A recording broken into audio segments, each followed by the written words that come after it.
Now on the WHAS 11 night team, all new tonight, Kentuckiana domestic violence coalitions are bracing for funding cuts from the federal level, while the decision remains tied up in court. WHAS 11 night team's Alex Dieterer spoke with two centers. They are already warning about the devastating impacts that a lack of funded resources can have on this community.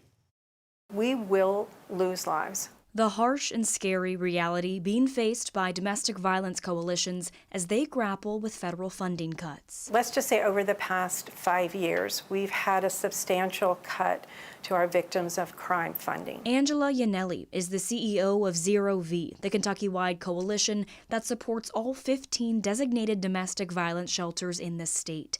That includes the downtown Louisville-based Center for Women and Families. The severity of the abuse is getting worse. We're seeing people who are absolutely they have no resources. They have nothing. Elizabeth Martin is the CEO of the center and says their biggest resource is staff. So we have to be able to have the financial resources to pay people what they need to be paid for cost of living.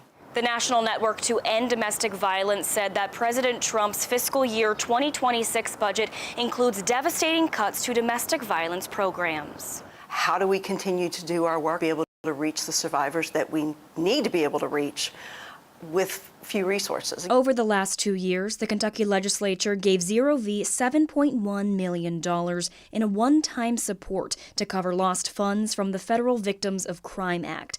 That money went to programs at the 15 domestic violence centers. But now, the uncertainty lies at the federal level. We have funding streams that are in multiple appropriation bills, so we have to make sure that our funding can at least stay flat funded and not be cut. Yanelli and Martin say the need for resources is increasing, specifically for children and housing assistance for survivors.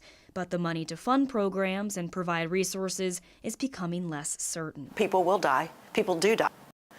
And people will continue to die if the center doesn't have the resources to be able to support them. And that harsh reality, I want survivors to know that they're believed, and I want them to know that they matter. Doesn't diminish the message.